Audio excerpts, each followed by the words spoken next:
someone was leaking information on Google, and this stuff is incredibly secret. So what are the secrets? Well, the first is Eric Schmidt is the former CEO of Google, who grew the company from $100 million to $180 billion. And this is how. As someone who's led one of the world's biggest tech companies, what are those first principles for leadership business and doing something great? Well, the first is risk-taking is key. If you look at Elon, he's an incredible entrepreneur because he has this brilliance where he can take huge risks and fail fast. And fast failure is important because if you build the right product, your customers will come. But it's a race to get there as fast as you can because you want to be first because that's where you make the most amount of money. So what are the other principles that I need to be thinking about? So here's a really big one. At Google, we had this 70-20-10 rule that generated 10, 20, 30, 40 billion dollars of extra profits over a decade. And everyone could go do this. So the first thing is, what about AI? I can tell you that if you're not using AI at every aspect of your business, you're not going to make it. But you've been in the tech industry for a long time, and you've said the advent of artificial intelligence is a question of human survival. AI is going to move very quickly. And you will not notice how much of your world has been co-opted by these technologies because they will produce greater delight. But the questions are, what are the dangers? Are we advancing with it, and do we have control over it? What is your biggest fear about AI? My actual fear is different from what you might imagine. My actual fear is that's a good time to pull the plug. This has always blown my mind a little bit. 53% of you that listen to this show regularly haven't yet subscribed to this show. So could I ask you for a favor before we start? If you like the show and you like what we do here and you want to support us, the free, simple way that you can do just that is by hitting the subscribe button. And my commitment to you is if you do that, then I'll do everything in my power, me and my team, to make sure that this show is better for you every single week. We'll listen to your feedback, we'll find the guests that you want me to speak to, and we'll continue to do what we do. Thank you so much. Eric, I've read about your career, and you've had an extensive, a varied, a fascinating career, a completely unique career.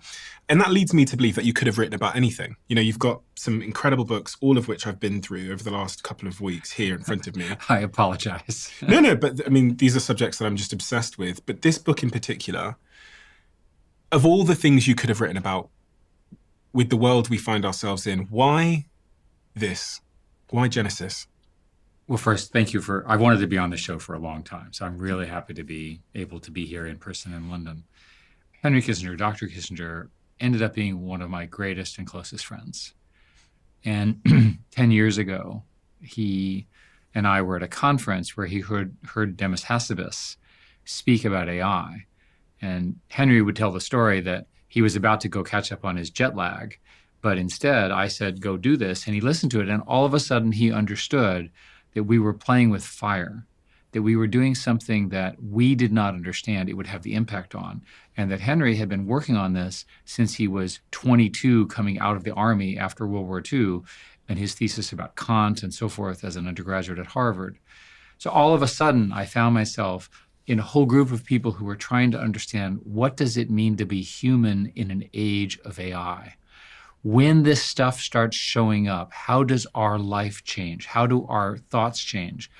Humans have never had an intellectual challenger of our own ability or better or worse. It's just never happened in history. The arrival of AI is a huge moment in history.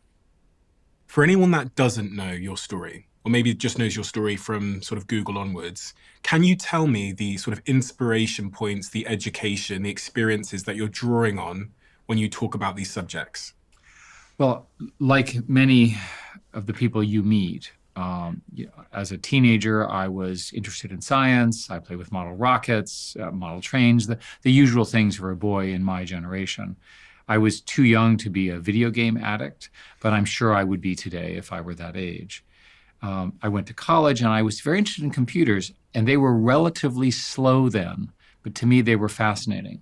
To give you an example, the computer that I used in college is 100 million times slower, 100 million times slower than the phone you have in your pocket. And by the way, that was a computer for the entire university. So Moore's law, which is this notion of accelerating density of chips, has defined the wealth creation, the career creation, the company creation in my life. So I can be understood as lucky because I was born with an interest in something which was about to explode. And when sort of everything happens together, everyone gets swept up in it. And of course, the rest is history. I was sat this weekend with my partner's little brother who's 18 years old. Yes. And as we ate breakfast yesterday before they flew back to Portugal, we had this discussion with her family. Her dad was there, her mum was there, Raf, the younger brother, was there, and my girlfriend was there. Difficult because most of them don't speak English, so we had to use, funnily enough, AI to translate what I was saying. But the big discussion at breakfast was, what should Raf do in the future? Yeah. He's 18 years old. He's got his career ahead of him. And the decisions he makes, as is so evident in your story, at this exact moment as to what information and intelligence he acquires for himself will quite clearly define the rest of his life.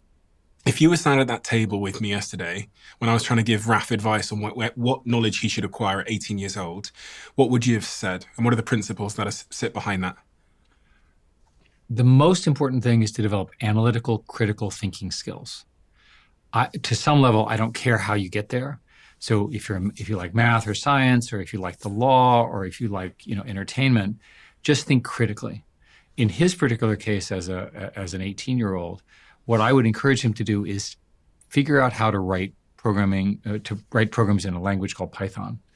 Python is easy to use, it's very easy to understand, and it's become the language of AI. So the AI systems, when they write code for themselves, they write code in Python. And so you can't lose as developing Python programming skills. And the simplest thing to do with an 18-year-old man is say, make a game. Because these are typically gamers, stereotypically. Make a game that's interesting using Python. It's interesting because I wondered if coding, I think 5-10 years ago, everyone's advice to an 18-year-old is learn how to code. But in a world of AI where these large language models are able to write code and are, increasing every month in their ability to write better and better code, I wondered if that's like a dying art form. Yeah, a lot of people oppose this, and that's not correct. It sure looks like these systems will write code, but remember the systems also have interfaces called APIs, which you can program them. So one of the large revenue sources for these AI models, because these companies have to make money at some point, right, is you build a program and you actually make an API call and ask it a question. Typical example is give it a picture and tell me what's in the picture. Now, can you have some fun with that as an 18-year-old? Of course, right? So when I say Python, I mean Python using the tools that are available to build something new, something that you're interested in. And when you say critical thinking, what is critical thinking, and how does one go about acquiring that as a skill? Well, the first and most important thing about critical thinking is to distinguish between being marketed to, which is also known as being lied to, and being given the argument on your own. Because of social media, which I hold responsible for a lot of ills as well as good things in life, we've sort of gotten used to people just telling us something and believing it because our friends believe it or so forth. And I strongly encourage people to check assertions. So you get people to say all this stuff, and I learned at Google all those years. Somebody says something, I check it on Google. And you then have a question. Do you criticize them and correct them, or do you let it go? But you want to be in the position where somebody makes a statement. Like, did you know that only 10% of Americans have passports, which is a widely viewed but false statement? It's actually higher than that, although it's never high enough, in my view, in America. But that's an example of an assertion that you can just say, is that true, right? And there's a long meme about American politicians where the Congress is basically full of criminals. It may be full of one or two, but it's not full of 90. But again, people believe this stuff because it sounds plausible. So if somebody says something plausible, just check it. You have a responsibility before you repeat something to make sure what you're repeating is true. And if you can't distinguish between true and false, I suggest you keep your mouth shut, right? Because you can't run a government, a society, without people operating on basic facts. Like, for example, climate change is real. We can debate over whether it's how to address it. But there's no question the climate is changing. It is a fact. It is a mathematical fact. And how do I know this? And somebody will say, well, how do you know? And I said, because science is about repeatable experiments and also proving things wrong. So let's say I said that climate change is real. And this was the first time it had ever been said, which is not true. Then 100 people would say, that can't be true. I'll see if he's wrong. And then all of a sudden, they'd see I was right, and I'd get some big prize, right? So the falsifiability of these assertions is very important. How do you know that science is correct? It's because people are constantly testing it. And why is this skill of critical thinking so especially important in a world of AI? Well, partly because AI will allow for perfect misinformation. So let's use an example of TikTok. TikTok can be understood. It's called the bandit algorithm in computer science, in the sense of the Las Vegas one-armed bandits. Do I stay in the bandit machine and I keep on this slot machine, or do I move to another slot machine? And the TikTok algorithm basically can be understood as, I'll keep serving you what you tell me you want, but occasionally I'll give you something from the adjacent area. And it's highly addictive. So what you're seeing with social media, and TikTok is a particularly bad example of this, is people are getting into these rabbit holes where all they see is confirmatory bias. And the ones that are, I mean, if it's fun and entertaining, I don't care. But you'll see, for example, there are plenty of stories where people have ultimately self-harm or suicide because they're already unhappy. And then they start picking up unhappy. And then their whole environment online is people who are unhappy, and it makes them more unhappy because it doesn't have a positive bias. So there's a really good example where, let's say in your case, you're the dad. You're going to watch this as the dad with your kid, and you're going to say, it's not that bad. Let me show you let me give you some good alternatives. Let me get you inspired. Let me get you out of your funk. The algorithms don't do that unless you force them to. It's because the algorithms are fundamentally about optimizing an objective function, literally mathematically maximize some goal that has been trained to. Attention. In this case, it's attention. And by the way, part of we have so much outrage is because if you're a CEO, you want to maximize revenue. To maximize revenue, you maximize attention. And the easiest way to maximize attention is to maximize outrage.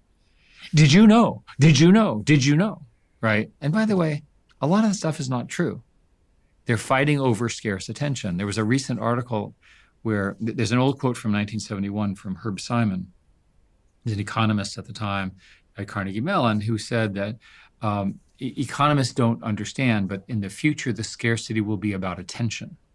So somebody now, 50 years later, went back and said, I think we're at the point where we've monetized all attention. An article this week, 2.5 hours of videos consumed by young people every day, right?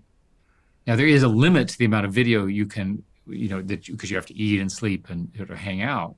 But these are significant societal changes that have occurred very, very quickly.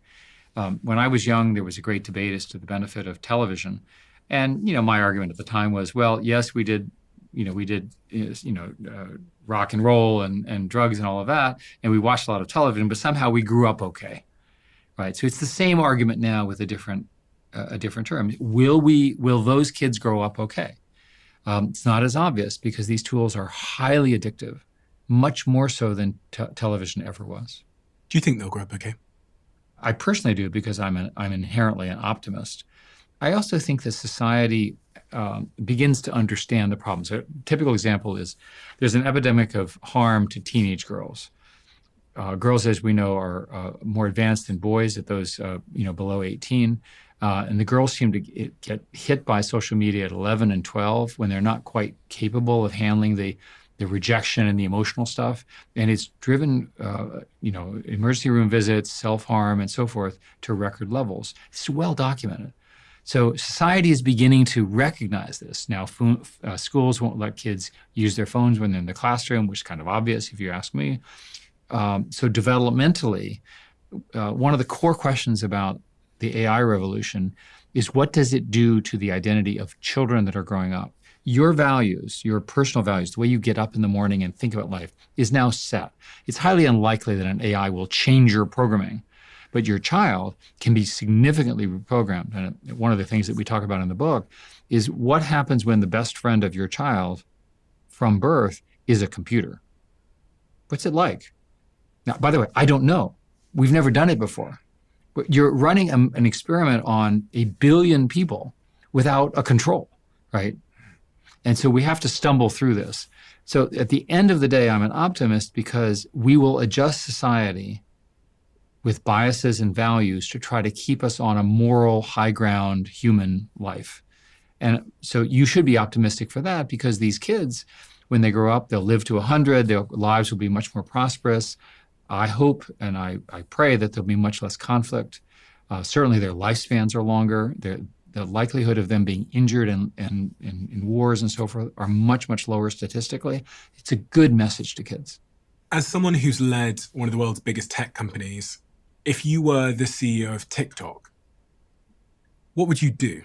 Because I'm sure that they realize everything you've said is true, but they have this commercial incentive to drive up the addictiveness of that algorithm, which is causing these echo chambers, which is causing the rates of anxiety and depression amongst young girls and young people more generally to increase. What would you do? So I have talked to them and to the others as well. And I think it's pretty straightforward.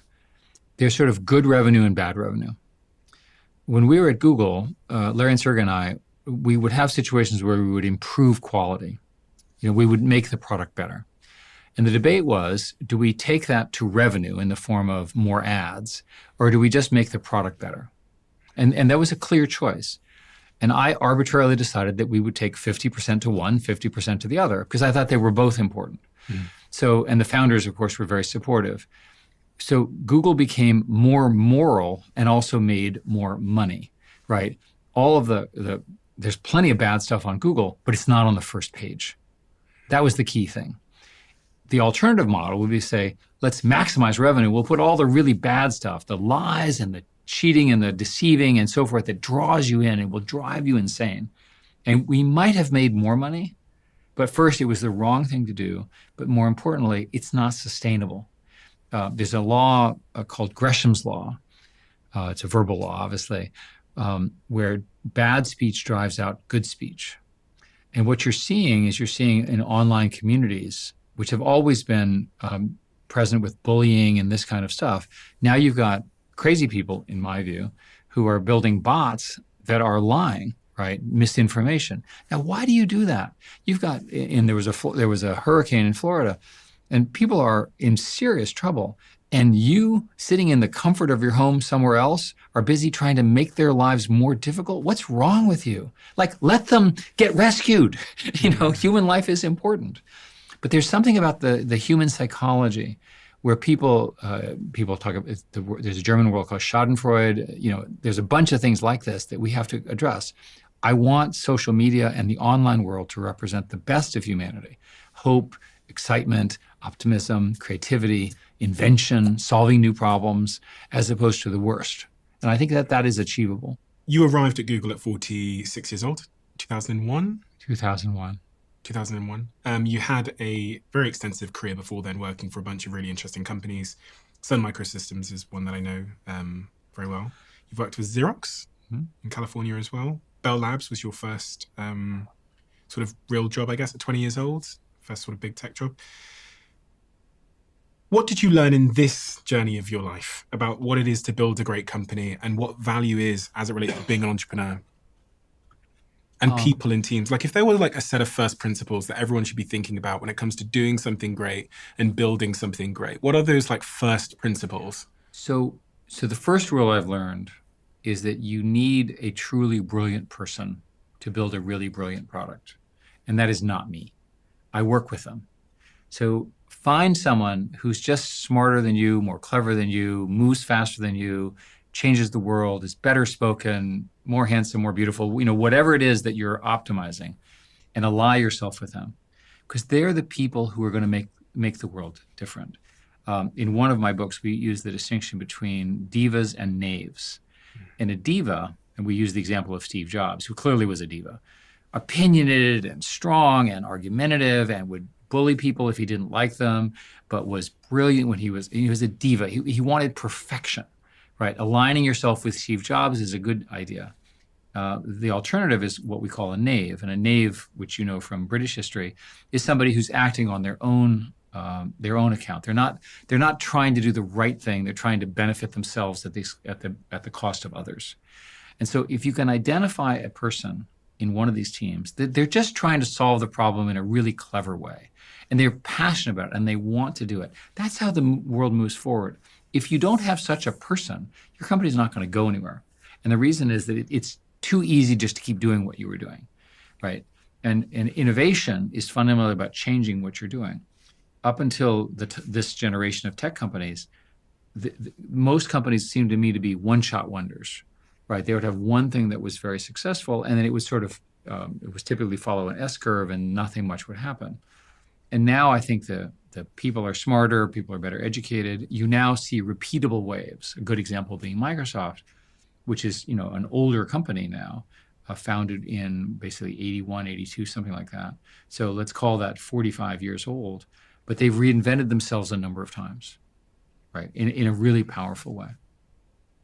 We should probably talk about this then before we move on, which is what you're talking about there is that sort of founder, things people now refer to as founder mode, that founder energy, that high conviction, that sort of disruptive thinking, and that ability to reinvent yourself. I was looking at some stats last night, in fact, and I was looking at how long companies stay on the S&P 500 on average now, and it went from 33 years to 17 years to 12 years average tenure. And as you play those numbers forward, eventually in sort of 2050, an AI told me that it would be about 8 years.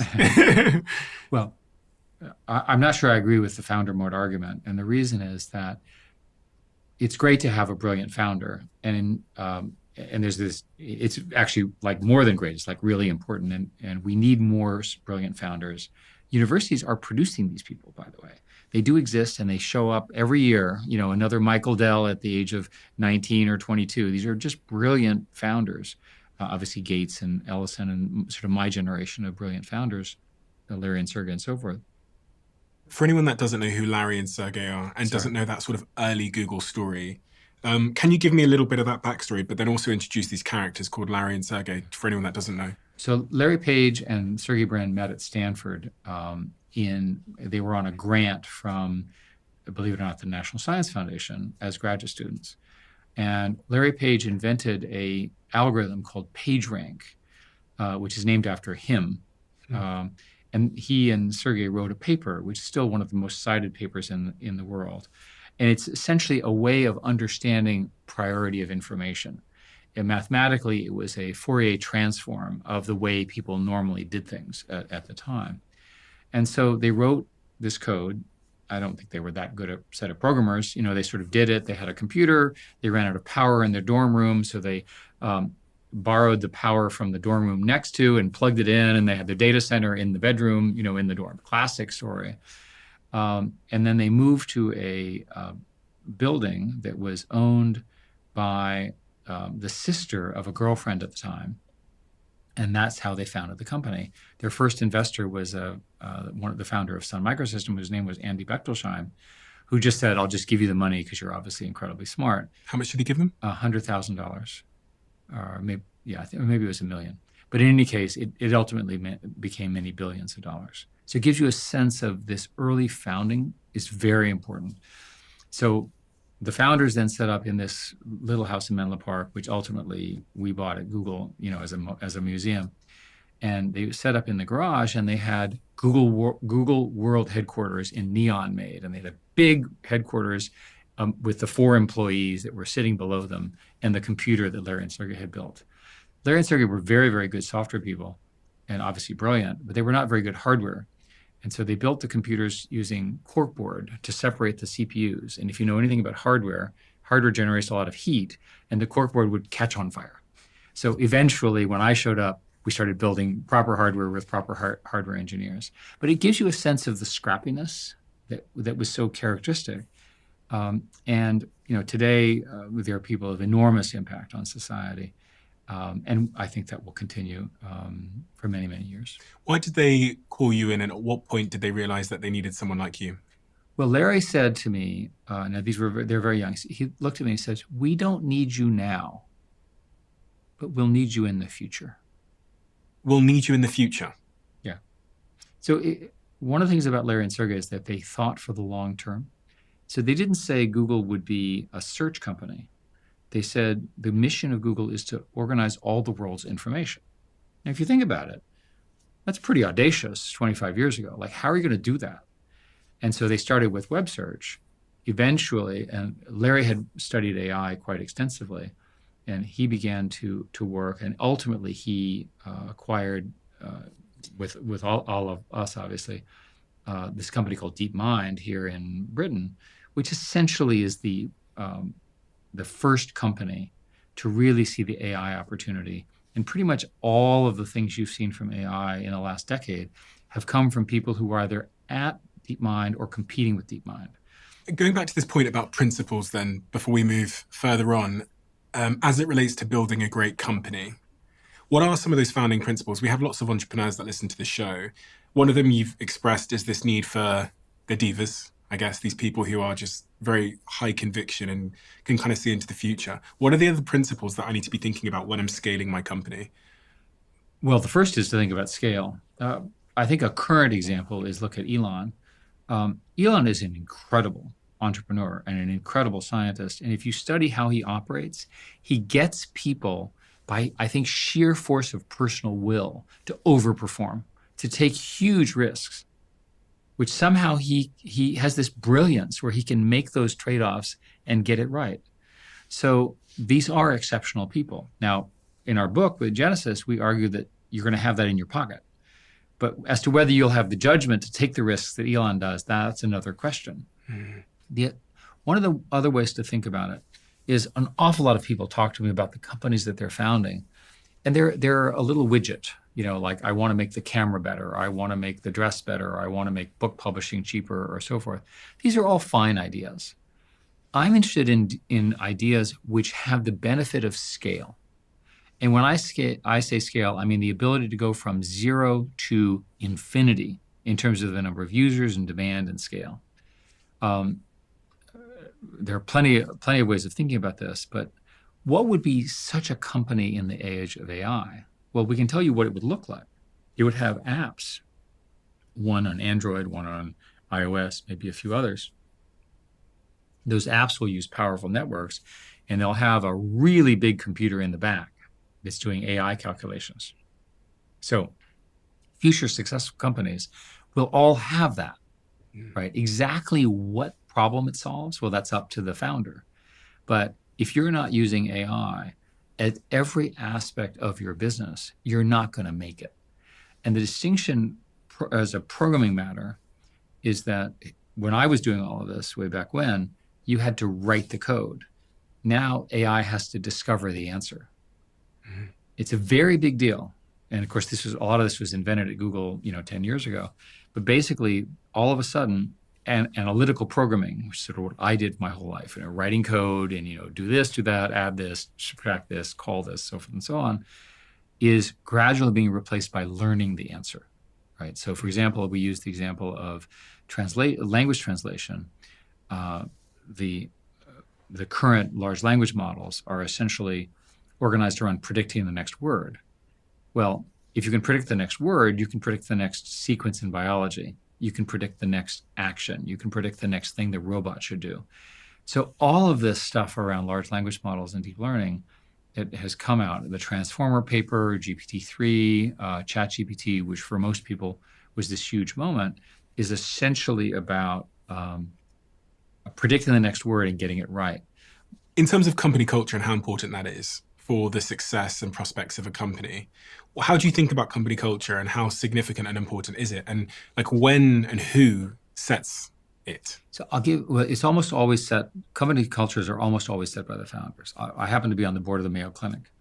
The Mayo Clinic is the largest healthcare system in America. It's also the most highly rated one. And they have a rule, which is called the needs of the customer come first, which came out of the Mayo brothers, who've been dead for like 120 years. But that was their principle. And when I initially got on the board, I started wandering around. I thought, this is kind of a stupid phrase, and nobody really does this. And they really believe it, and they repeat it, and they repeat it, right? So it's true in non-technical cultures. In that case, it's a healthcare for service delivery. You can drive a culture even in non-tech. In tech, it's typically an engineering culture. And if I had to do things over again, I would have even more technical people and even fewer non-technical people, and just make the technical people figure out what they have to do. And I'm sorry for that bias, because I'm not trying to offend anybody. But the fact of the matter is, the technical people, if you build the right product, your customers will come. If you don't build the right product, then you don't need a sales force. Why are you selling an inferior product? So in the How Google Works book, and ultimately in the $1 Trillion Coach book, which is about Bill Campbell, we talked a lot about how the CEO is now the chief product officer, the chief innovation officer, because 50 years ago, you didn't have access to capital, you didn't have access to marketing, you didn't have access to sales, you didn't have access to distribution hours. I was meeting today with an entrepreneur who said, yeah, we'll be 95% technical. And I said, why? I said, well, we have a contract manufacturer, and our products are so good that people will just buy them. This happened to be a technical switching company. And they said it's only 100,000 times better than its competitors. And I said, it will sell. Unfortunately, it doesn't work yet. Yeah. It isn't the point. But if they achieve their goal, people will be lined up outside the door.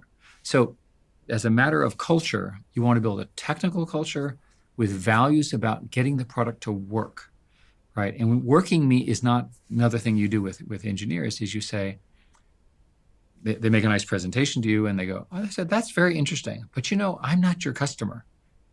Your customer is really tough, because your customers wants everything to work and free and work right now and never make any mistakes. So give me their feedback. And if their feedback is good, I love you. And if their feedback is bad, then you better get back to work and stop being so arrogant. So what happens is that in the invention process within firms, people fall in love with an idea and they don't test it. One of the things that Google did, and this was largely Marissa Mayer, way back when, is one day she said to me, I don't know how to judge user interface. Marissa Mayer was the previous CEO. She was the CEO of Yahoo, and before that, she ran all the consumer products at Google. And she's now running another company in the Bay Area. But the important thing about Marissa is she said, I said, well, the UI, the user interface is great at the time, and it certainly was. And she said, I don't know how to judge the user interface myself, and none of my team do. But we know how to measure. And so what she organized were A/B tests. You test one, test another. So remember that it's possible using these networks to actually kind of figure out, because they're highly instrumented, dwell time. How long does somebody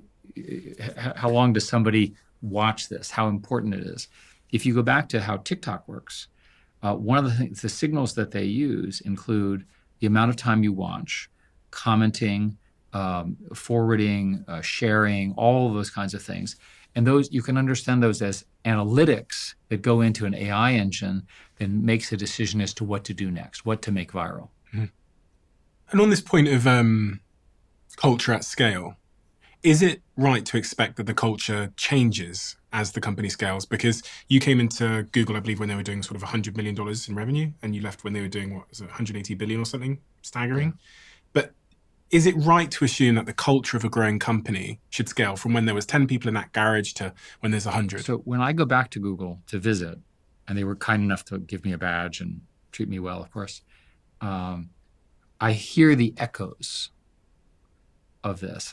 I was at a lunch where there was a lady running search and a gentleman running ads, the successors to the people who worked with me.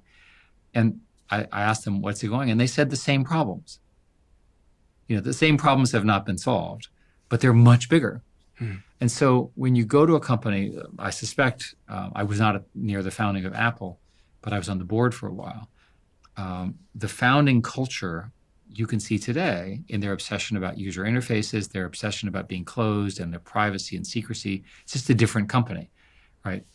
I'm not passing judgment. Setting the culture is important. The echoes are there. What does happen in big companies is they become less efficient for many reasons.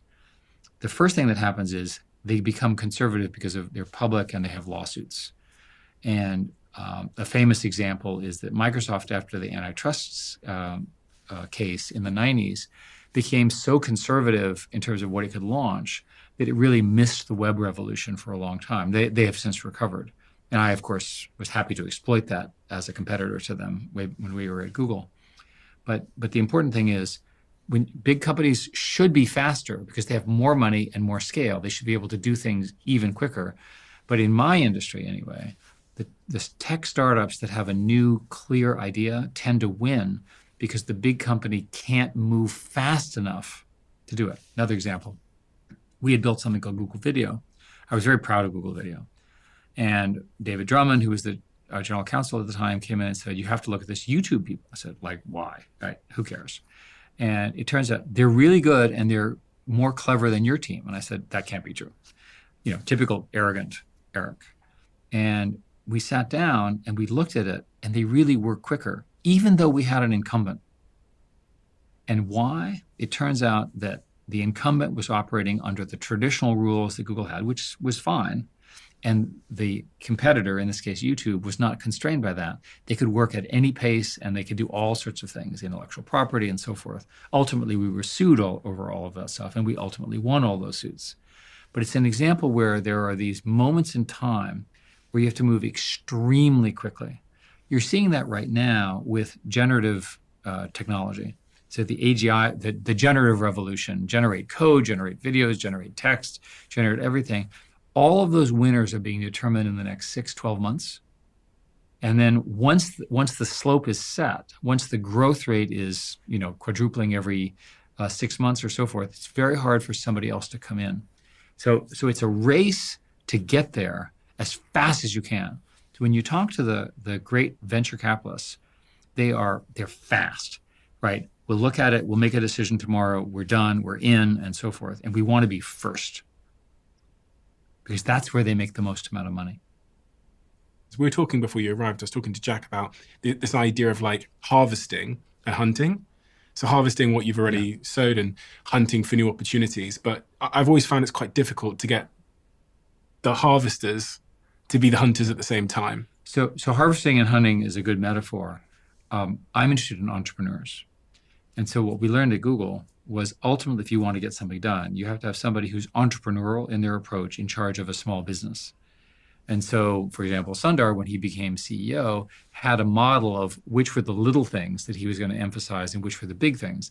Some of those little things are now big things, right? And he managed it that way. So one way to understand innovation in a large company is you need to know who the owner is. Larry Page would say over and over again, it's not going to happen unless there's an owner who's going to drive this. And he was supremely good at identifying that technical talent. Right? That's one of his great founder strengths. So when you talk about founders, not only do you have to have a vision, but you also have to have either great luck or great skill as to who is the person who can lead this. Inevitably, those people are highly technical in the sense that they can, and very quick moving, and they have good management skills, right? They understand how to hire people and deploy resources. That allows for innovation. If I look back in my career, each generation of the tech companies failed, including, for example, Sun, at the point at which it became non-competitive with the future. Is it possible for a team to innovate while they still have their day job, which is harvesting, if you know what I mean? Or do you have to take those people, put them into a different team, different building, different P&L, and get them to focus on their disruptive innovation? There are almost no examples of doing it simultaneously in the same building. The Macintosh was famously... Steve, in his typical crazy way, had this very small team that invented the Macintosh, and he put them in a little building next to the big building on Bub Road and Cupertino, and they put a pirate flag on top of it. Now, was that good culturally inside the company? No, because it created resentment in the big building. But was it right in terms of the revenue and path of Apple? Absolutely. Why? Because the Mac ultimately became the platform that established the UI. The user interface ultimately allowed them to build the iPhone, which of course is defined by its user interface. Why couldn't they stay in the same building? It just doesn't work. You can't get people to play two roles. The incentives are different. If you're going to be a pirate and a disruptor, you don't have to follow the same rules. So there are plenty of examples where you just have to keep inventing yourself. Now, what's interesting about cloud computing and essentially cloud services, which is what Google does, is because the product is not sold to you, it's delivered to you, it's easier to change. But the same problem remains. If you look at Google today, right, it's basically a search box, and it's incredibly powerful. Well, what happens when that interface is not really textual, right? Google will have to reinvent that. What do you mean, working on it. It'll be, the system will somehow know what you're asking. Okay. Right. It will be your assistant. And again, Google will do very well. So I'm in no way criticizing Google here. But I'm saying that even something as simple as the search box will eventually be replaced by something more powerful. It's important that Google be the company that does that. I believe they will. And I was thinking about it, the example of Steve Jobs and that building with the pirate flag on it. My brain went, there are so many offices around the world that were trying to kill Apple at that exact moment that might not have had the pirate flag, but that's exactly what they were doing in similar small rooms. So what Apple had done so smartly there was they owned the people that were about to kill their business model. And this is quite difficult to do. And part of me wonders if, in your experience, it's a founder that has that type of conviction that does that. It's extremely hard for non-founders to do this in corporations, because if you think about a corporation, what's the duty of the CEO? There's the shareholders, there's the employees, there's the community, and there's a board. Trying to get a board of very smart people to agree on anything is hard enough. So imagine I walk in to you and I say, I have a new idea. I'm going to kill our profitability for 2 years. It's a huge bet, and I need $10 billion. Now, would the board say yes? Well, they did to Mark Zuckerberg. He spent all that money on essentially VR of one kind or another. It doesn't seem to have produced very much. But at exactly the same time, he invested very heavily in Instagram, WhatsApp, and Facebook, and in particular in the AI systems that power them. And today, Facebook, to my surprise, is a very significant leader in AI, having released this version called Llama 400 billion, which is curiously an open source model. Open source means it's available freely for everyone. And what Facebook and Meta is saying is, as long as we have this technology, we can maximize the revenue in our core businesses. Mm-hmm. So there's a good example. And Zuckerberg's obviously an incredibly talented entrepreneur. He's now back on the list of the most rich people. He's feeded it, in everything he was doing. And he managed to lose all that money while making a different bet. That's a unique founder. The same thing is almost impossible with a hired CEO. How important here is focus? And what's your sort of opinion of the importance of focus from your experience with Google, but also looking at these other companies? Because when you're at Google and you have so much money in the bank, there's so many things that you could do and could build. Like an endless list. You can take on anybody and basically win in most markets. How do you think about focus at Google? Focus is important, but it's misinterpreted. In Google, we spent an awful lot of time telling people we wanted to do everything. And everyone said, you can't pull off everything. And we said, yes, we can. We have the underlying architectures. We have the underlying reach. We can do this if we can imagine it and build something that's really transformative. And so the idea was not that we would somehow focus on one thing like search, but rather that we would pick areas of great impact and importance to the world, many of which were free, by the way. This is not necessarily revenue driven, and that worked. I'll give you another example. There's an old saying in the business school that you should focus on what you're good at, and you should simplify your product lines, and you should get rid of product lines that don't work. Intel famously had the term is called ARM. It's a RISC chip. And this particular RISC chip was not compatible with the architecture that they were using for most of their products. And so they sold it. Unfortunately, this was a terrible mistake because the architecture that they sold off was needed for mobile phones with low memory, with small batteries and heat problems and so forth and so on. And so that decision, that fateful decision now 15 years ago, meant that they were never a player in the mobile space.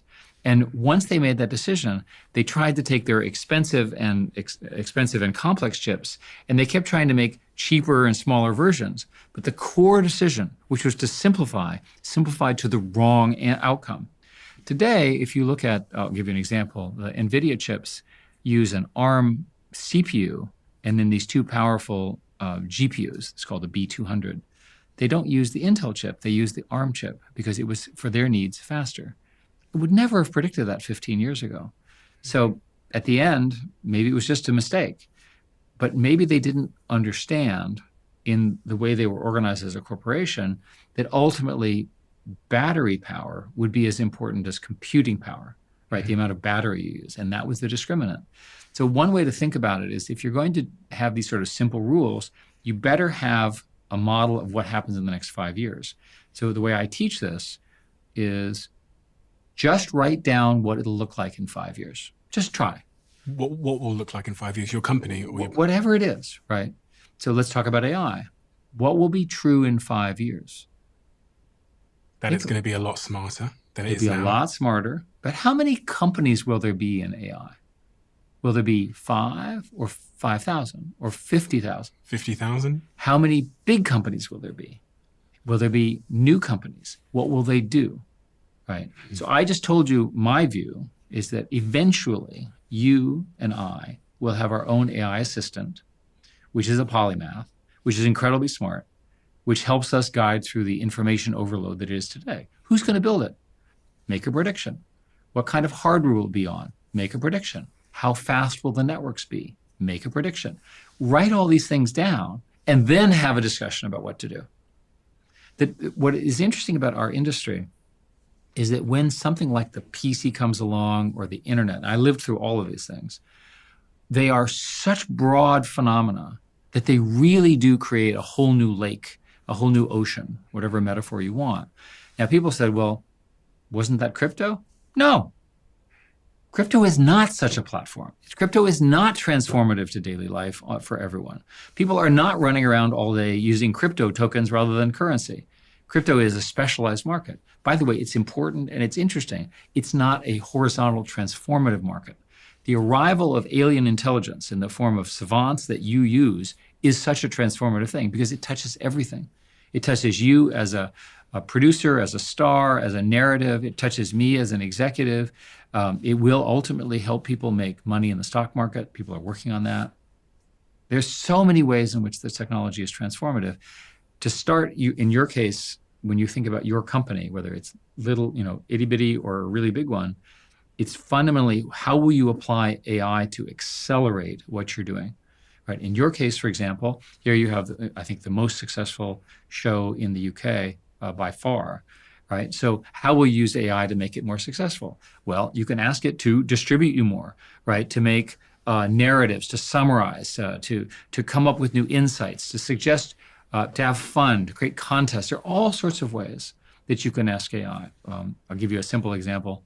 If I were a politician, thankfully I'm not, and I knew my district, I would say to the computer, write a program. So I'm saying to the computer, you write a program which goes through all of the constituents in my interest, figures out roughly what they care about, and then send them a video which is labeled, of me digitally. So I'm not fake, but it's kind of like my intention, where I explain to them how important I, as their constituent, have made the bridge work, right? And you sit there and you go, that's crazy, but it's possible.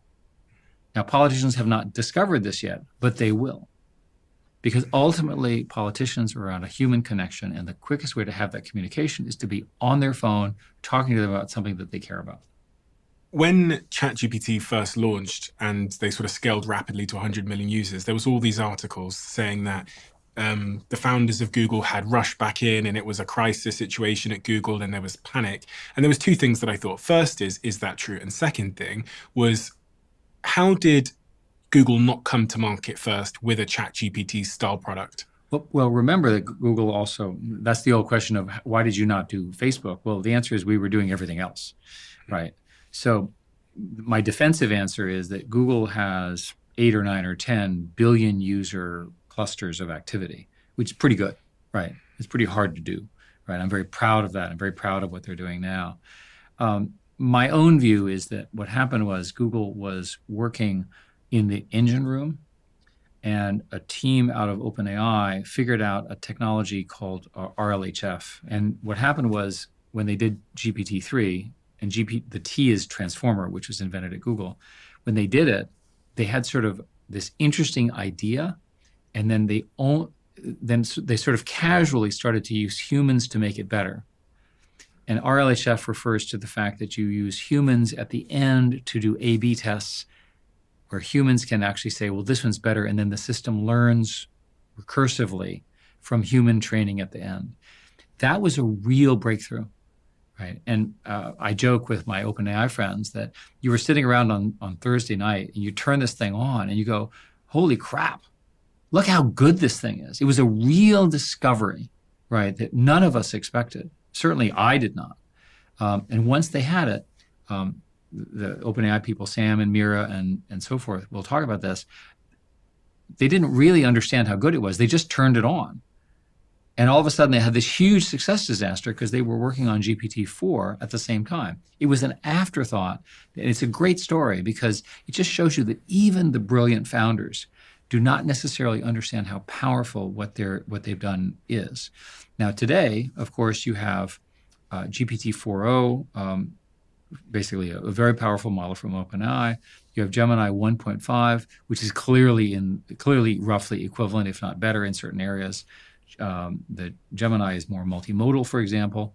And then you have other players, the Llama architecture, LLAMA, does not stand for llamas, it's large language models, out of Facebook and a number of others. There's a startup called Anthropic, which is very powerful, founded by one of the inventors of GPT-3 and a whole bunch of people. And they formed their company knowing they were going to be that successful. It's interesting, they actually formed as part of their incorporation that they were a public benefit corporation because they were concerned that it would be so powerful that some evil CEO in the future would force them to go for revenue as opposed to world goodness. So the teams, when they were doing this, they understood the power of what they were doing and they anticipated the level of impact, and they were right. Do you think if Steve Jobs was at Apple, they would be on that list? How do you think the company would be different? Well, Tim has done a fantastic job in Steve's legacy. And what's interesting is normally the successor is not as good as the founder. But somehow Tim, having worked with Steve for so long and having set the culture, they've managed to continue the focus on the user with this incredible safety focus in terms of apps and so forth and so on. And they've remained a relatively closed culture. I think all of those would have maintained had Steve, tragically died. And he was a good friend. But the important point is Steve believed very strongly in what are called closed systems, where you own and control all your intellectual property. And he and I would battle over open versus closed because I came from the other side, and I did this with respect. I don't think they would have changed that. And they've changed that now? No. I think still Apple is still basically a single company that's vertically integrated. The rest of the industry is largely more open. I think everyone, especially in the wake of the recent launch of the iPhone 16, which I've got somewhere here, has this expectation that Apple would, if Steve was still alive, taken some big, bold bet in some, and I think about, Tim's tenure. He's done a fantastic job of keeping that company going, running it with the sort of principles of Steve Jobs. But has there been many big, bold, successful bets? A lot of people point at the AirPods, which have a great product. But I think AI is one of those things where you go, I wonder if Steve would have understood the significance of it. And Steve was that smart that I would never, he's at Elon level intelligence. When Steve and I worked together very closely, which was 15 years ago before his death, he was very frustrated at the success of MP4 over MOV format files. And he was really mad about it. And I said, well, maybe that's because you were closed and QuickTime was not generally available. I said, that's not true. My team, our product is better and so forth. So his core belief system, he's an artist, right? And given the choice, we used to have this debate where, do you want to be Chevrolet or do you want to be Porsche? Do you want to be, General Motors or do you want to be BMW? And he said, I want to be BMW. And during that time, Apple's margins were twice as high as the PC companies. And I said, Steve, you don't need all that money. You're generating all this cash. You're giving it to your shareholders. And he said, the principle of our profitability and our value and our brand is this luxury brand, right? So that's how he thought. Now, how would AI change that? Everything that he would have done with Apple today would be AI inspired, but it would be beautiful. That's the great gift he had. Because I think Siri was almost a glimpse at what AI now kind of looks like. It was a glimpse at what the ambition was. We've all been chatting to this Siri thing, which is, I think most people would agree, is kind of like largely useless unless you're trying to figure out something super, super simple. But now this weekend, as I said, I was sat there with my girlfriend's family there, speaking to this voice-activated device, and it was solving problems for me almost instantaneously that are very complex and translating them into French and Portuguese. Welcome to the replacement for Siri. And again, would Steve have done that quicker? I don't know. It's very clear that the first thing Apple needs to do is have Siri be replaced by an AI and call that Siri. Hiring.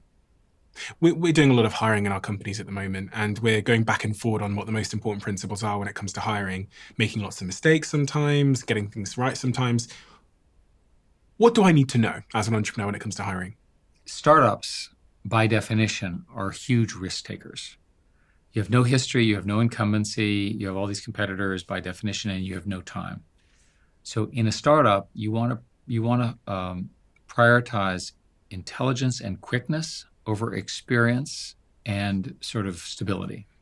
You want to take risks on people. And part of the reason why startups are full of young people is because young people often don't have the baggage of executives that have been around for a long time. But more importantly, they're willing to take risks. So it used to be that you could predict whether a company was successful by the age of the founders. And in that 20 and 30-year-old period, the company would be hugely successful. Startups wiggle. They try something else, and they're very quick to discard an old idea. Corporations spend years with a belief system that is factually false, and they don't actually change their opinion until after they've lost all the contracts. And if you go back, all the signs were there. Nobody wanted to talk to them. Nobody cared about the product, right? And yet they kept pushing it. So if you're a CEO of a larger company, what you want to do is basically figure out how to measure this innovation so that you don't waste a lot of time. Bill Gates had a saying a long time ago, which was that the most important thing to do is to fail fast, right? That and from his perspective as the CEO of Microsoft, founder of Microsoft, that he wanted everything to happen and he wanted it to fail quickly. And that was his theory. And do you agree with that theory? Yeah, I do. Fast failure is important because you can say it in a nicer way, but fundamentally, at Google, we had this 70-20-10 rule that Larry and Sergey came up with. 70% of the core business, 20% on adjacent business, and 10% on other. What does that mean, sorry? Adjacent core business means search, ads.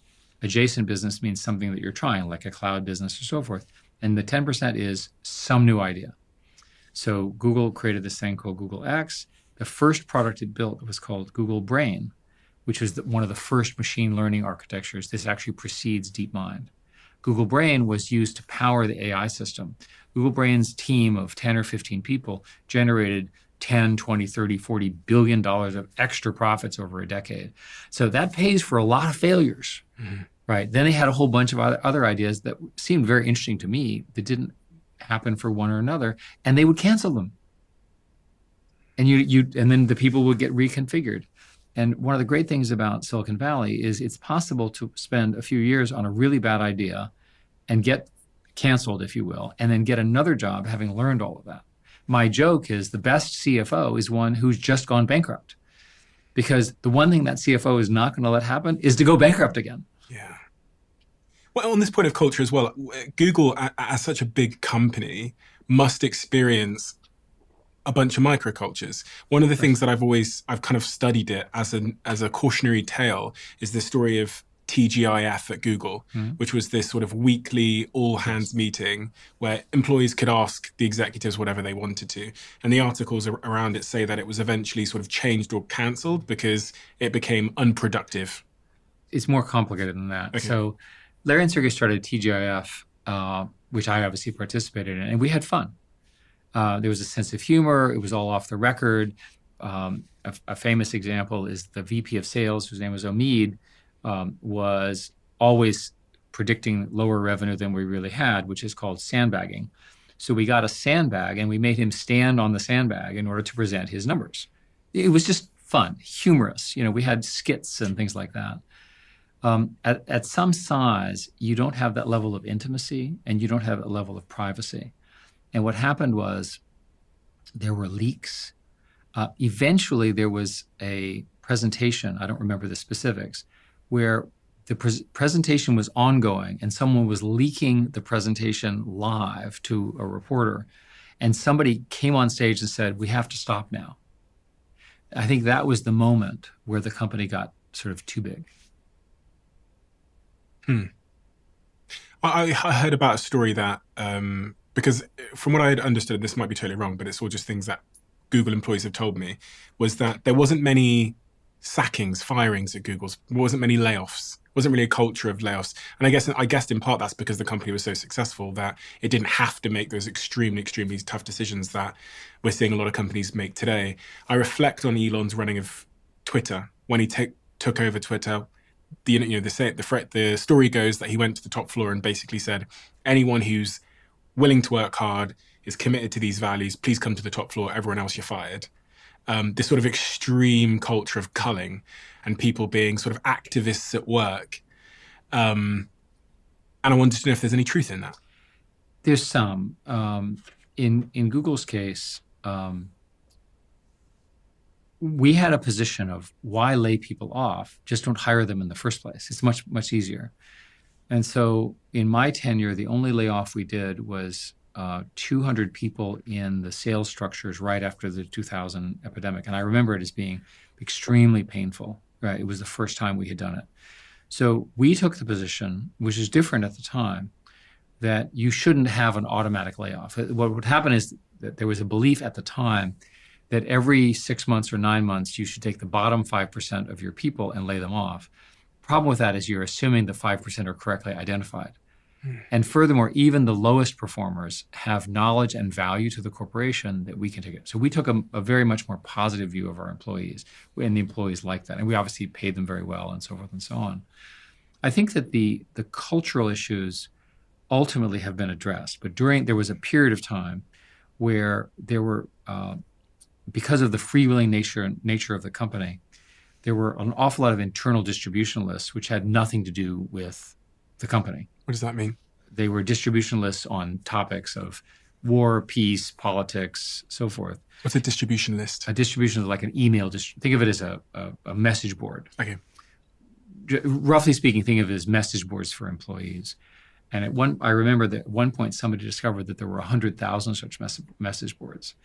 And the company ultimately cleaned that up because companies are not like universities, and that there are, in fact, all sorts of laws about what you can say and what you cannot say and so forth. And so, for example, the majority of the employees were Democrats in the American political system. And I made a point, even though I'm a Democrat, to try to protect the small number of Republicans because I thought they had a right to be employees too. So you have to be very careful in a corporation to establish what does speech mean within the corporation. And what you are hearing as wokeism is really can be understood as what are the appropriate topics on work time in a work venue should you be discussing. My own view is stick to the business, and then please feel free to go to the bar, scream your views, talk to everybody. I'm a strong believer in free speech, but within the corporation, let's just stick to the corporation and its goals. Because I was hearing these stories about, I think in more recent times, in the last year or two, of people coming to work just for the free breakfast, protesting outside that morning, coming back into the building for lunch. As best I can tell, that's all been cleaned up. I did also hear that it had been cleaned up, because I think it was addressed in a very high conviction way, which meant that it was seen to. How do you think about competition? For everyone that's building something, how much should we be focusing on our competition? I strongly recommend not focusing on competition and instead focusing on building a product that no one else has. And you say, well, how can you do that without knowing the competition? Well, if you study the competition, you're wasting your time. Try to solve the problem in a new way and do it in a way where the customers are delighted. Running Google, we seldom looked at what our competitors were doing. What we did, we spent an awful lot of time was what is possible for us to do? What can we actually do from our current situation? And sort of the running ahead of everybody turns out to be really important. What about deadlines? Well, Larry established the principle of OKRs, which were objectives and key results. And every quarter, Larry would actually write down all the metrics, and he was tough. And he would say that if you got to 70% of my numbers, that was good. And then we would grade based on, are you above the 70% or are you below the 70%? And it was harsh, and it worked. You have to measure to get things done in a big corporation. Otherwise, everyone kind of looks good, makes all sorts of claims, feels good about themselves, but it doesn't have an impact. What about business plans? Should we be writing business plans as founders? Google wrote a business plan. It was run by a fellow named Salar, and I saw it years later, and it was actually correct. And I told Salar that this is probably the only business plan ever written for a corporation that was actually correct in hindsight. So what I prefer to do, and this is how I teach it at Stanford, is try to figure out what the world looks like in 5 years, and then try to figure out what you're going to do in 1 year, and then do it, right? So if you can basically say, this is the direction, these are the things we're going to achieve within 1 year, and then run against that as hard goals, not simple goals, but hard goals, then you'll get there. And the general rule, at least in a consumer business, is if you can get an audience of 10 or 100 million people, you can make lots of money, right? So if you give me any business that has no revenue and 100 million people, I can find a way to monetize that with advertising and sponsorships and donations and so forth and so on. Focus on getting the user right, and everything else will follow. The Google phrase is focus on the user and everything else is handled. Sergey and Larry, you work with them for 20 years. Many decades, 2 decades. What made them special? Frankly, raw IQ. They were just smarter than everybody else. Really? Yeah. And in Sergey's case, his father was a very brilliant Russian mathematician. His mother was also highly technical. His family is all very technical. And he was clever. He's a clever mathematician. Larry, a different personality, but similar. So an example would be that Larry and I are in his office, and we're writing on the whiteboard a long list about what we're going to do. And he says, look, we're going to do this and this. And I said, okay, I agree with you. I don't agree with you. We make this very long list. And Sergey is out playing volleyball. And so he runs in his little volleyball shorts and his little shirt, all sweating. He looks at our list and said, this is the stupidest thing I've ever heard. And then he suggests 5 things. And he was exactly right. So we erased the whiteboard, and then he, of course, went back to play volleyball, and that became the strategy of the company. So over and over again, it was their brilliance and their ability to see things that I didn't see that I think really drove it. Can you teach that? I don't know. I think you can teach listening, and but I think most of us get caught up in our own ideas, and we are always surprised that something new happened. Like I've just told you that I've been in AI a long time. I'm still surprised at the rate. My favorite current product is called Notebook LM. And for the listeners, Notebook LM is an experimental product out of Google DeepMind, basically Gemini. It's based on the Gemini backend, and it was trained with high quality podcast voices. It's terrifying. And you basically give it so what I'll do is I'll write something. And again, I don't write very well. And I'll ask Gemini to rewrite it to be more beautiful. Okay, I'll take that text and I'll put it in Notebook LM, and it produces this interview between a man and a woman who don't exist. And for fun, what I do is I play this in front of an audience, and I wait and see if anyone figures out that the humans are not human. It's so good, they don't figure it out. We'll play it now. So this is the big thing that everyone's making a big fuss about. You can go and load this conversation. Now it's going to go out and create a conversation that's in a podcast style where there's a male voice and a female voice, and they're analyzing the content and then coming up with their own kind of just creative content. So you could go and push play right here. We are back Thursday. Get ready for week 3. The injury report this week. It's a doozy. It's a long one. Yeah, it is. And it has the potential to really shake things up. So for that, to me, Notebook LM is my ChatGPT moment of this year. It was mine as well. And it's much of the reason that I was deeply confused. Okay. Because as a podcaster who's building a media company, we have an office down the road, 25,000 square feet. We have studios in there. We're building audio, video content at this in the dawn of this new world where the cost of production of content goes to like zero or something. And I'm trying to navigate how to play as a media owner. So first place, you're what's really going on is you're moving from scarcity to ubiquity. You're moving from scarcity to abundance. So one way to understand the world I live in is it's scale computing generates abundance, and abundance allows new strategies. In your case, it's obvious what you should do. You're a really famous podcaster and you have lots of interesting guests.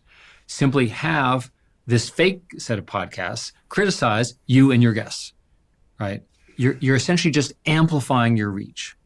They're not going to substitute for your honest brilliance and charisma here, but they're going to accentuate it. They will be entertaining. They will summarize it and so forth. It amplifies your reach. If you go back to my basic argument that AI will double the productivity of everybody or more. So in your case, you'll have twice as many podcasts. What I do, for example, is I'll write something and I'll have it respond. And then to Gemini, I'll say, make it longer. And it adds more stuff. And I think, God, I do this in like 30 seconds. Then how powerful. In your case, take one of these lengthy interviews you do, ask the system to annotate it, to amplify it, and then feed that into fake podcasters and see what they say. You'll have a whole new set of audiences that love them more than you, but it's all from you. Mm-hmm. That's the key idea here. I worry because there's going to be potentially billions of podcasts that are uploaded to RSS feeds all around the world. And it's all going to sort of chip away at, the moat that I've... So many people have believed that, but I think that evidence is it's not true. When I started at Google, there was this notion that celebrity would go away and there would be this very long tail of micro markets, specialists, because finally you could hear the voices of everyone. And we're all very democratic and liberal in our view. What really happened was networks accentuated the best people and they made more money, right? You went from being a local personality to a national personality to a global personality. And the globe is a really big thing and there's lots of money and lots of players. So you as a celebrity are competing against a global group of people and you need all the help you can to maintain your position. If you do it well by using these AI technologies, you will become more famous, not less famous. Genesis. I've had a lot of conversations with a lot of people about the subject of AI. And when I read your book and I've watched you do a series of interviews on this, some of the quotes that you said really stood out to me. One of them I wrote down here, which comes from your book, Genesis. It's on page 5. The advent of artificial intelligence is, in our view, a question of human survival. Yes, that is our view. So why is it a question of human survival? AI is going to move very quickly. It's moving so much more quickly than I've ever seen because of the amount of money, the number of people, the impact, the need. What happens when the AI systems are really running key parts of our world? What happens when AI is making the decision? My simple example, you have a car, which is AI controlled, and you have an emergency or a lady's about to give birth or something like that, and they get in the car and there's no override switch because the system is optimized around the whole as opposed to his or her emergency. Right? We as humans accept various forms of efficiency, including urgent ones versus systemic efficiency. You could imagine that the Google engineers would design a perfect city that would perfectly operate every self-driving car on every street, but would not then allow for the exceptions that you need in such an important issue. So that's a trivial example, and one which is well understood, of how it's important that these things represent human values, right? That we have to actually articulate what does it mean. So my favorite one is all this misinformation. Democracy is pretty important. Democracy is by far the best way to live and operate societies. There are plenty of examples of this. None of us want to work in essentially an authoritarian dictatorship. So you better figure out a way where the misinformation components do not screw up proper political examples. Another example is this question about teenagers and their mental development and growing up into these societies. I don't want them to be constantly depressed. There's a lot of evidence that dates around 2015 when all the social media algorithms changed from linear feeds to targeted feeds. In other words, they went from time to this is what you want, this is what you want. That hyper focus has ultimately narrowed people's political views, as we've discussed, but more importantly, it's produced more depression and anxiety. So all the studies indicate that basically if you time it to roughly then, when people are coming to age, they're not as happy with their lives, their behaviors, their opportunities for this. And the best explanation is it was an algorithmic change. And remember that these systems, they're not just collections of content. They are algorithmically deciding, the algorithm decides what the outcome is for humans.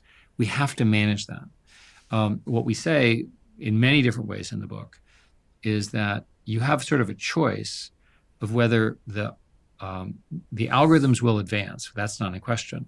The question is, are we advancing with it, and do we have control over it? There are so many examples where you could imagine an AI system could do something more efficiently, but at what cost, right? I should mention that there is this discussion about something called AGI, artificial general intelligence. And there's this discussion in the press among many people that AGI occurs on a particular day, right? And this is sort of a popular concept that on a particular day, 5 years from now or 10 years from now, this thing will occur. And all of a sudden, we're going to have a computer that's just like us, but even quicker. That's unlikely to be the path. Much more likely are these waves of innovation in every field. Better psychologists, better writers. You see this with ChatGPT already. Better scientists. There's a notion of an AI scientist that's working with the AI real scientists to accelerate the development of more AI science. People believe all of this will come, but it has to be under human control. Do you think it will be? I do. And part of the reason is I and others have worked hard to get the governments to understand this. It's very strange. In my entire career, which has gone for 50 years, we've never asked for government for help, because asking the government for help is basically just a disaster in the view of the tech industry. In this case, the people who invented it collectively came to the same view that there need to be guardrails on this technology because of the potential for harm. The most obvious one is, how do I kill myself? Give me recipes to hurt other people, that kind of stuff. There's a whole community now in this part of the industry, which are called trust and safety groups. And what they do is they actually have humans test the system before it gets released to make sure the harm that it might have in it is suppressed. It literally won't answer the question. When you play this forward in your brain, you've been in the tech industry for a long time. And from looking at your work, it feels like you're describing this as the most sort of transformative, potentially harmful technology that humans have really ever seen, maybe alongside the nuclear bomb, I guess, but some would say even potentially worse because of the nature of the intelligence and its autonomy. You must have moments where you think forward into the future and your thoughts about that future aren't so rosy. Well, because I have those moments. Yes, but let's answer the question. I said, think 5 years. In 5 years, you'll have 2 or 3 more turns of the crank of these large models. These large models are scaling with ability that is unprecedented. There's no evidence that the scaling laws, as they're called, have begun to stop. They will eventually stop, but we're not there yet.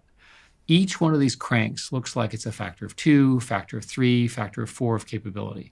So let's just say turning the crank, all of these systems get 50 times or 100 times more powerful.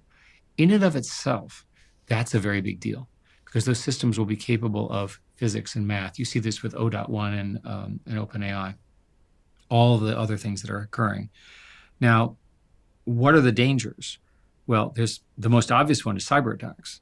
There's evidence that the raw models, these are the ones that have not been released, can do what are called day zero attacks as well or better than humans. A day zero attack is an attack that's unknown. They can discover something new.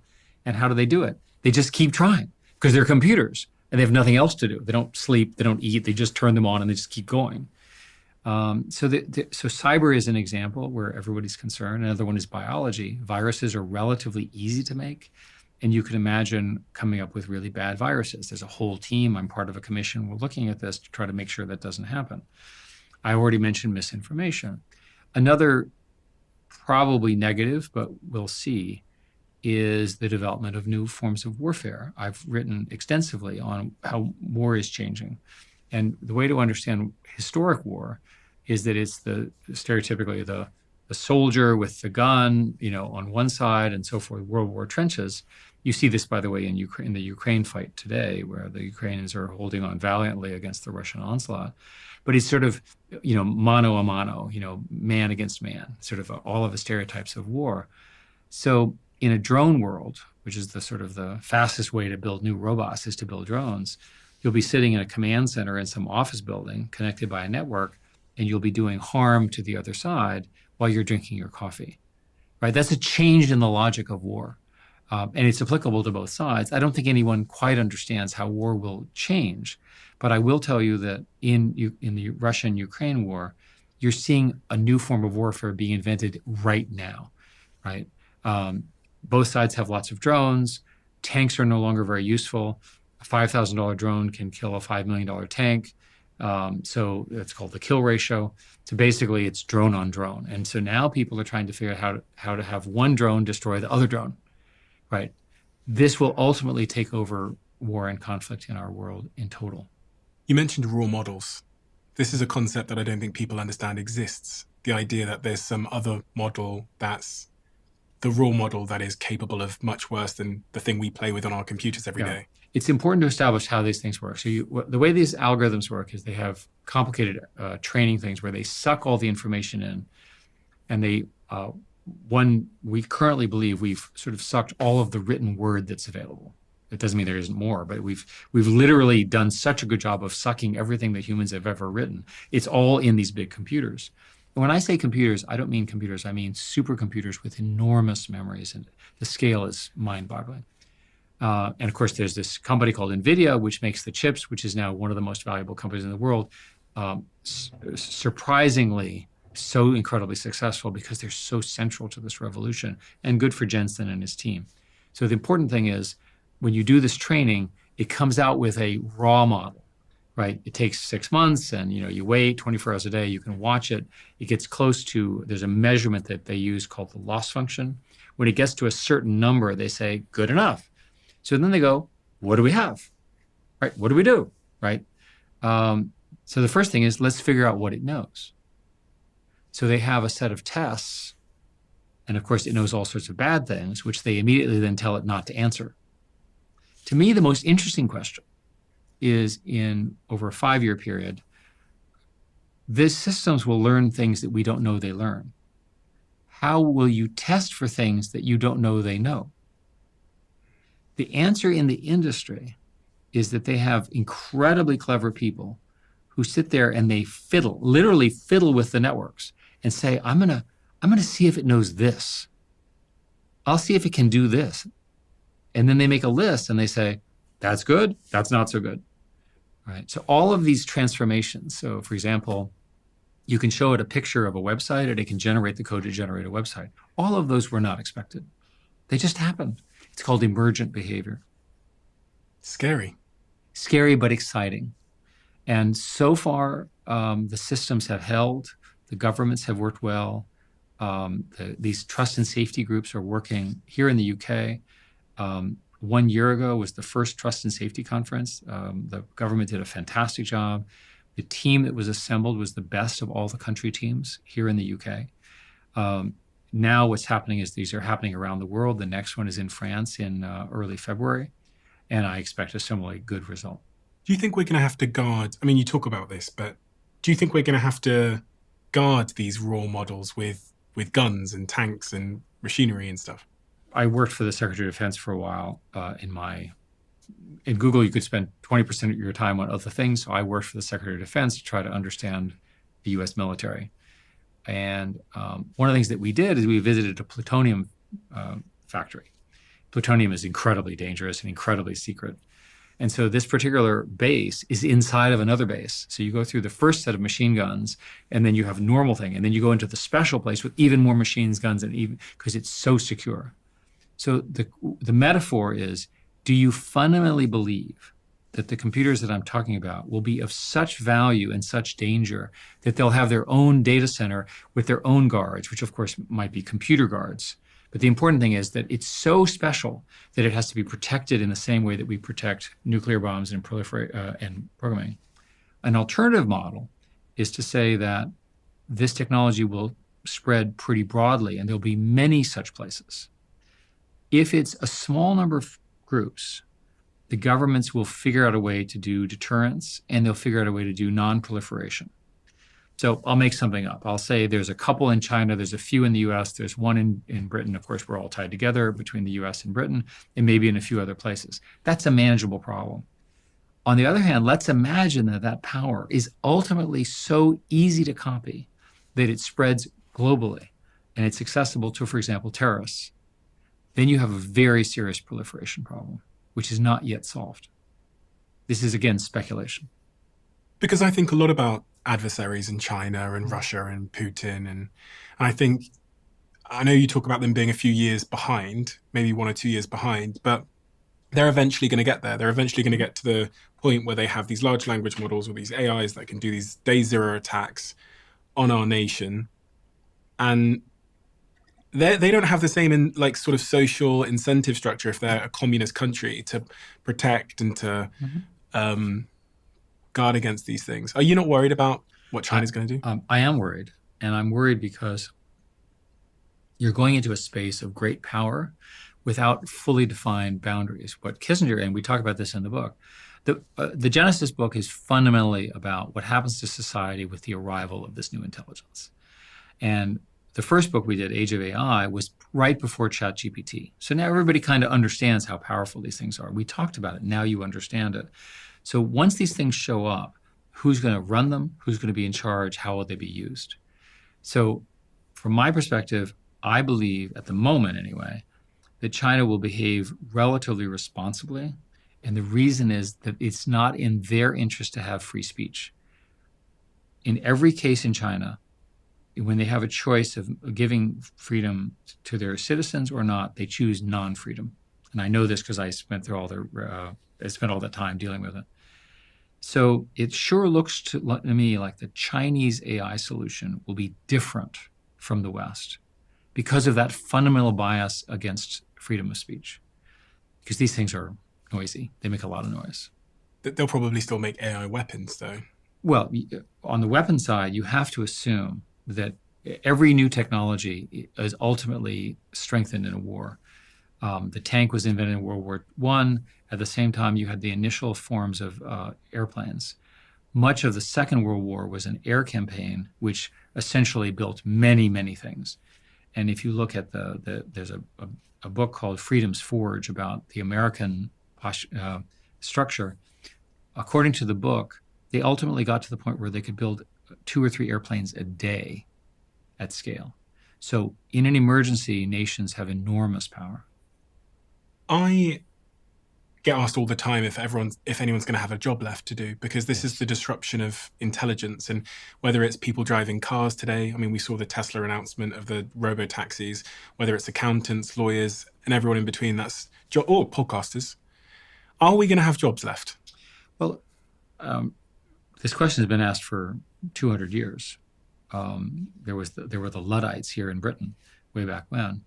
And inevitably, when these technologies come along, there's all these fears about them. Indeed, with the Luddites, there were riots and people, destroying the looms and all of this kind of stuff. But somehow we got through it. So my own view is that there will be a lot of job dislocation, but there will be a lot more jobs, not fewer jobs. And here's why. We have a demographic problem in the world, especially in the developed world, where we're not having enough children. That's well understood. Furthermore, we have a lot of older people, and the younger people have to take care of the older people, and they have to be more productive. If you have young people who need to be more productive, the best way to make them more productive is to give them more tools to make them more productive, whether it's a machinist that goes from a manual machine into a CNC machine, or in the more modern case of a knowledge worker who can achieve more objectives. We need that productivity group. If you look at Asia, which is the centerpiece of manufacturing, they have all this cheap labor. Well, it's not so cheap anymore. So do you know what they did? They added robotic assembly lines. So today, when you go to China in particular, it's also true in Japan and Korea, the manufacturing is largely done by robots. Why? Because their demographics are terrible and their cost of labor is too high. So the future is not fewer jobs. It's actually a lot of jobs that are unfilled with people who may have a job skill mismatch, which is why education is so important. Now, what are examples of jobs that go away? Automation has always gotten rid of jobs that are dangerous, physically dangerous, or ones which are essentially too repetitive and too boring for humans. I'll give you an example. Security guards. It makes sense that security guards would become robotic because it's hard to be a security guard. You fall asleep. You don't know quite what to. And these systems can be smart enough to be very, very good security. Now, these are important sources of income for these people. They're going to have to find another job. Another example, in the media, in Hollywood, everyone's concerned that AI is going to take over their jobs. All the evidence is the inverse, and here's why. The stars still get money. The producers still make money. They still distribute their movie, but their cost of making the movie is lower because they use, for example, synthetic backdrops, so they don't have to build the set. They can do synthetic makeup. Now, there are job losses there. So the people who make the set and do the makeup are going to have to go back into construction and personal care. By the way, in America, and I think it's true here, there's an enormous shortage of people who can do high-quality craftsmanship, right? Those people will have jobs. They're just different, and they may not be in Los Angeles. Am I going to have to interface with this technology? Am I going to have to get a neural link in my brain? Because you go over the subject of there being these sort of two species of humans potentially, ones that do have a way to incorporate themselves more with artificial intelligence and those that don't. And if that is the case, what is the time horizon in your view of that happening? I think Neuralink is much more speculative because you're dealing with direct brain connection, and nobody's going to drill on my brain until it needs it. Trust me. Mm-hmm. I suspect you feel the same. I guess my overall view is that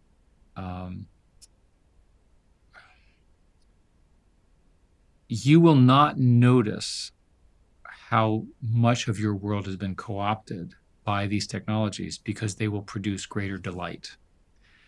If you think about it, a lot of life is inconvenient. It's fix this, call this, make this happen.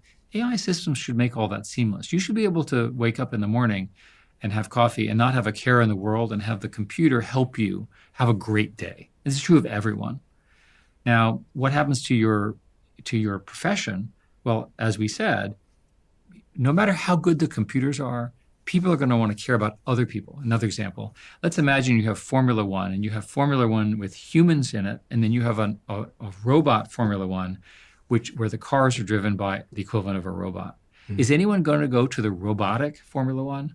I don't think so, because of the drama, the human achievement, and so forth. Do you think that when they run the marathon here in London, they're going to have robots running with humans? Of course not, right? Of course the robots can run faster than humans. It's not interesting. What is interesting is to see human achievement. So I think the commentators who say, oh, there won't be any jobs, we won't care, I think they miss the point that we care a great deal about each other as human beings. We have opinions. You have a detailed opinion about me, having just met me right now, and I for you. We just are naturally set up. Your face, your mannerisms, and so forth. We can describe it all, right? The robot shows up as like, oh my God, what, another robot? How boring. Why is Sam Altman working on, the founder of OpenAI, one of the co-founders of OpenAI, working on universal basic income projects like WorldCoin then? Well, WorldCoin is not the same thing as universal Bitcoin, universal basic income. There is a belief in the tech industry that it goes something like this. The politics of abundance, what we do, is going to create so much abundance that most people won't have to work. And there'll be a small number of groups that work, who typically are these people themselves. And there will be so much surplus that everyone can live like a millionaire and everyone will be happy. I completely think this is false. I think none of what I just told you is false. But all of these UBI ideas come from this notion that humans don't behave the way we actually do. So I'm a critic of this view. I believe that we as humans, so I'll give an example, is we're going to make the legal profession much, much easier because we can automate much of the technical work of lawyers. Does that mean we're going to have fewer lawyers? No. The current lawyers will just do more laws. They'll add more complexity. The system doesn't get easier.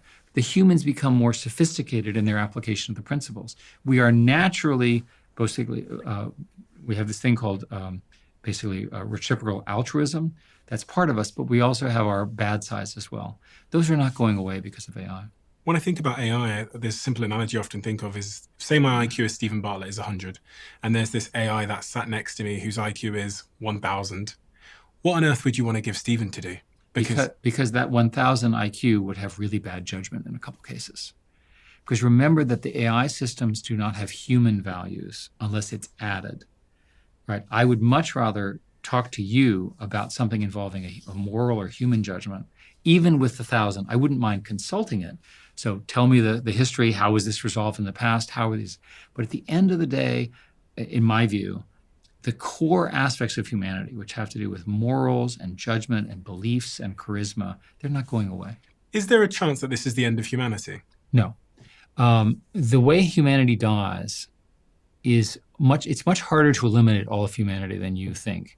All the people that I've looked with on these biological attacks say it takes more than one horrific pandemic and so forth to eliminate humanity. And the pain can be very, very high in these moments. Look at the World War I, World War II, the Holodomor in Ukraine in the 1930s, the Nazis. These are horrifically painful things. But we survived, right? We as a humanity survived, and we will. I wonder if this is the moment where humans couldn't see past round the corner. Because, I've heard you talk about how the AIs will turn in, they'll be agents and they'll be able to speak to each other and we won't be able to understand the language. Well, I have a specific proposal on that. There are points where humans should assert control. And I've been trying to think about where are they. I'll give you an example. There's something called recursive self-improvement, where the system just keeps getting smarter and smarter and learning more and more things. At some point, if you don't know what it's learning, you should unplug it. But we can't unplug them, can we? Sure you can. There's a power plug and there's a circuit breaker. Go and turn the circuit breaker off. Another example, there's a scenario, theoretical, where the system is so powerful it can produce a new model faster than the previous model was checked. Okay, that's another intervention point. So in each of these cases, if agents, and the technical term is called agents, what they really are is large language models with memory, and you can begin to concatenate them. You can say, this model does this, and then it feeds into this, and so forth. You build very powerful decision systems, we believe. This is the thing that's occurring this year and next year. Everyone's doing them. They will arrive. The agents today speak in English. You can see what they're saying to each other. They're not human, but they are communicating what they're doing English to English to English. As long as, and it doesn't have to be English, but as long as they're human understandable. But so the thought experiment is one of the agents says, I have a better idea. I'm going to communicate in my own language that I'm going to invent that only other agents understand. That's a good time to pull the plug. What is your biggest fear about AI? My actual fear is different from what you might imagine. My actual fear is that we're not going to adopt it fast enough to solve the problems that affect everybody, right? And the reason is that if you look at everyone's everyday lives, what do they want? They want safety, they want healthcare, they want great schools for their kids. Why don't we just work on that for a while? Why don't we make people's lives just better because of AI? We have all these other interesting things. Why don't we have a teacher that is an AI teacher that works with existing teachers in the language of the kid, in the culture of the kid, to get the kid as smart as they possibly can? Why don't we have a doctor or doctor's assistant, really, that enables a human doctor to always know every possible best treatment, and then based on their current situation, what the inventory is, which country is, how their insurance works, what is the best way to treat that patient? Those are relatively achievable solutions. Why don't we have them? If you just did education and healthcare globally, the impact in terms of lifting human potential up would be so great, right, that it would change everything. It wouldn't solve the various other things that we complain about, this celebrity or this misbehavior or this conflict or even this war. But it would establish a level playing field of knowledge and opportunity at a global level that has been the dream for decades and decades and decades. chuck me that perfect TED. One of the things that I think about all the time, because my life is quite hectic and busy, is how to manage my energy load. And as a podcaster, you kind of have to manage your energy in such a way that you can have these articulate conversations with experts on subjects you don't understand. And this is why Perfect TED has become so important in my life, because previously, when it came to energy products, I had to make a trade-off that I wasn't happy with. Typically, if I wanted the energy, I had to deal with high sugar. I had to deal with jitters and crashes that come along with a lot of the mainstream energy products. And I also just had to tolerate the fact that if I want energy, I have to put up with a lot of artificial ingredients, which my body didn't like. And that's why I invested in Perfect TED and why they're one of the sponsors of this podcast. It has changed not just my life, but my entire team's life. And for me, it's drastically improved my cognitive performance, but also my physical performance. So if you haven't tried Perfect TED yet, you must have been living under a rock.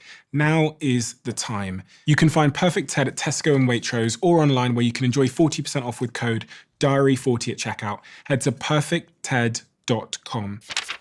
This is quite interesting. 85% of internet users have heard of VPNs, but only 55% know what they do. If you're in that group, let me explain. VPNs enable your location online to differ from where you actually are geographically to help you browse and stream sites that would otherwise be unavailable to you. I use NordVPN, who are a sponsor of this show, to watch Manchester United games online no matter where I am in the world. And Indy from my team uses them whenever she's booking flights back home to New Zealand. Having a different online location means she can take advantage of dynamic pricing and get cheaper prices for her flights. NordVPN is the fastest VPN in the world, and just one account can be used across 10 devices.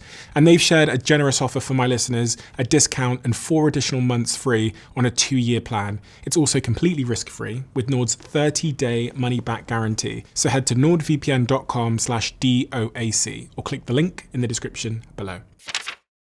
Throughout the pandemic, I've been a big supporter.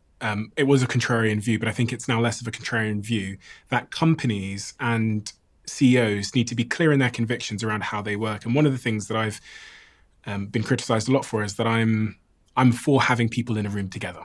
So my companies, we're not remote. We work together in an office, as I said, down the road from here. And I believe in that because I think of community and engagement and synchronous work. And I think that work now has a responsibility to be more than just a set of tasks you do in a world where we're lonelier than ever before. There's more disconnection, and especially for young people who don't have families and so on, having them work alone in a small white box in a big city like London or New York is robbing them of something which I think is important. This was a contrarian view. It's become less contrarian as the big tech companies in America have started to roll back some of their initial knee-jerk reactions to the pandemic. A lot of them are asking their team members to come back into the office at least a couple of days a week. What's your point of view on this? So I have a strong view that I want people in an office. It doesn't have to be all one office, but I want them in an office. And partly it's for their own benefit. If you're in your 20s, when I was a young executive, I knew nothing of what I was doing. I literally was just lucky to be there. And I learned by hanging out at the water cooler, going to meetings, hanging out, being in the hallway. Had I been at home, I wouldn't have had any of that knowledge, which ultimately was central to my subsequent promotions. So if you're in your 20s, you want to be in an office because that's how you're going to get promoted. And I think that's consistent with the majority of the people who really want to work from home have honest problems with commuting and family and so forth. They're real issues. The problem with our joint view is it's not supported by the data. The data indicates that productivity is actually slightly higher in when you allow work from home. So you and I really want that company of people sitting around the table and so forth, but the evidence does not support our view. Interesting. Yeah. Is that true? It is absolutely true. Why is Facebook and all these companies rolling back their, and like Snapchat rolling back their remote working policies then? Not everyone is. Most companies are doing various forms of hybrids where it's 2 days or 3 days or so forth. I'm sure that for the average listener here who works in public security or in a government, they say, well, my God, they're not in the office every day. But I'll tell you that at least for the industries that have been studied, there's evidence that allowing that flexibility from work from home increases productivity. I don't happen to like it, but I want to acknowledge the science is there. What is the advice that you wish you'd gotten at my age that you didn't get? The most important thing is probably keep betting on yourself and bet again and roll the dice and roll the dice. What happens as you get older is you realize that these opportunities were in front of you and you didn't jump for them. Why? You were in a bad mood or you didn't know who to call or so forth. life can be understood as a series of opportunities that are put before you, and they're time limited. I was fortunate that I got the call after a number of people had turned it down to work for and with Larry and Sergey at Google. Changed my life, right? But that was luck and timing. My one friend on the board at the moment said, I was very thankful to him, and he said, but you did one thing right. I said, what? He said, you said yes. So your philosophy in life should be to say yes to that opportunity. And yes, it's painful, and yes, it's difficult, and yes, you have to deal with your family, and yes, you have to travel to some foreign place and so forth. Get on the airplane and get it done. What's the hardest challenge you've dealt with in your life? Well, on the personal side, I've had a set of personal problems and tragedies, like everyone does. I think on a business context,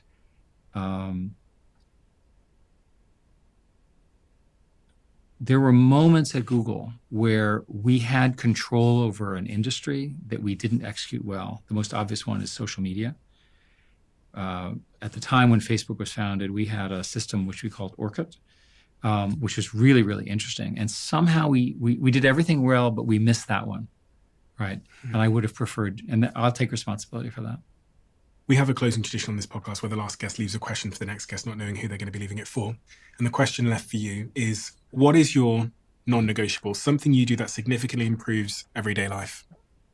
Well, what I try to do is I try to be online, and I also try to keep people honest. Every day you hear all sorts of ideas and so forth, half of which are right, half of which are wrong. I try to make sure I know the truth as best we can determine it. Eric, thank you so much. Thank you. It's such an honor. Your books have shaped my thinking in so many important ways. And I think your new book, Genesis, is the single best book I've read on the subject of AI, because you take a very nuanced approach to these subject matters. And I think sometimes it's tempting to be binary in your way of thinking about this technology, the pros and the cons, but your writing, your videos, your work takes this really balanced but informed approach to it. I have to say, as an entrepreneur, the $1 Trillion Coach book as well, I highly recommend everybody goes and reads, because it's just a really great manual of being a leader in the modern age and an entrepreneur. I'm going to link all 5 of these books in the comments section below. The new book, Genesis, comes out in the US, I believe, on the 19th of November. I don't have the UK date, but I'll find it and I'll put it in. But it's a book, it's a critically important book that nobody should avoid. I've been searching for answers that are contained in this book for a very, very long time. I've been having a lot of conversations on this podcast in search of some of these answers, and I feel clearer about myself, my future, but also the future of society because I've read this book. So thank you for writing it. And thank you. And let's thank Dr. Kissinger. He finished the last chapter in his last week of life in his deathbed. That's how profound he thought that this book was. And all I'll tell you is that he wanted to set us up for a good next 50 years. Having lived for so long and seen both good and evil, he wanted to make sure we continue the good progress we're making as a society. Is there anything he would want to say? Any answer he gave would take 5 minutes. A remarkable man. Thank you, Eric. Thank you. I'm going to let you into a little bit of a secret. And you're probably going to think that I'm a little bit weird for saying this, but our team are our team because we absolutely obsess about the smallest things. Even with this podcast, when we're recording this podcast, we measure the CO2 levels in the studio because if it gets above 1,000 parts per million, cognitive performance dips. This is the type of 1% improvement we make on our show. And that is why the show is the way it is. By understanding the power of compounding 1%, you can absolutely change your outcomes in your life. It isn't about drastic transformations or quick wins. It's about the small, consistent actions that have a lasting change on your outcomes. So 2 years ago, we started the process of creating this beautiful diary, and it's truly beautiful. Inside, there's lots of pictures, lots of inspiration and motivation as well, some interactive elements. And the purpose of this diary is to help you identify, stay focused on, develop consistency with the 1% that will ultimately change your life. We have a limited number of these 1% diaries. And if you want to do this with me, then join our waiting list. I can't guarantee all of you that join the waiting list will be able to get one, but if you join now, you have a higher chance. The waiting list can be found at thediary.com. I'll link it below, but that is thediary.com.